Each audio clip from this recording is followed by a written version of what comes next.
संत शिरोमणी शेख मोहम्मद महाराज जयंतीनिमित्त वहिरा येथे यात्रेला प्रारंभ। विकासासाठी निधीची भक्तांची मागणी। नमस्कार, आपण पाहत आहात मी मराठी टीव्ही। पाहूयात एक महत्त्वाची बातमी।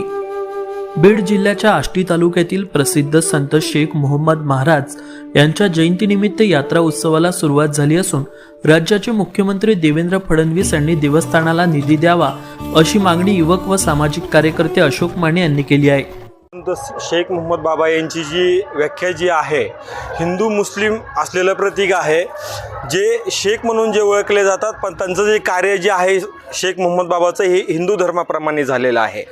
आणि राज्याचे मुख्यमंत्री देवेंद्र फडणवीस हे इथून दर्शनसुद्धा घेऊन गेलेले आहेत। आणि ह्या वायरा ह्या ठिकाणी पंढरपूर सारख्या ठिकाणी दिंडीसुद्धा जाते। राज्याच्या मुख्यमंत्र्याला आमची एक मागणी आहे की देवस्थान त्यांनी निधी द्यावा। दिल्लीसारख्या ठिकाणी संत शेख मोहम्मद महाराज यांची प्रतिकृती साकारली जाते दिल्लीच्या 26 जानेवारी ह्या ठिकाणी। आमची राज्याच्या मुख्यमंत्र्याला एक विनंती आहे की लाखो रुपयाचा निधी द्यावा आणि हे देवस्थान ट्रस्ट करून घ्यावा। दुसरी गोष्ट याच्यामध्ये अशी आहे की आम्ही यात्रेच्या दिवशी प्रसिद्ध इंदुरीकर महाराज यांचं कीर्तनसुद्धा असतं। लाखो भाविक कानेकोपऱ्यामधून येत असतात, विद्युत रोषणाई वगैरे केलेली। आणि अंबोरा पोलीस स्टेशनकडून आम्हाला जवळपास 50 ते 60 कर्मचारी बंदोबस्तासाठी असतात आणि लाखो भाविक हिंदू मुस्लिम असलेलं प्रतीक संत शेख मोहम्मद महाराज यांचं दर्शन घेण्यासाठी येत आहे।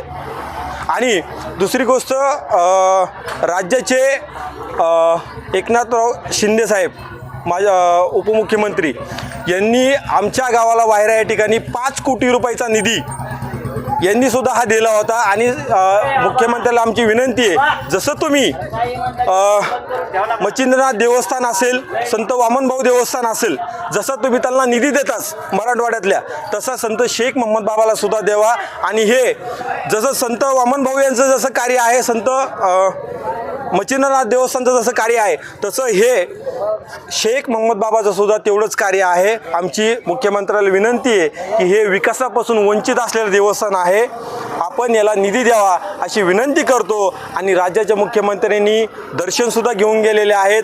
आमची विनंती आहे, नवनवीन अपडेट्ससाठी आताच मी मराठी टीव्हीला फॉलो करा आणि अपडेट रहा।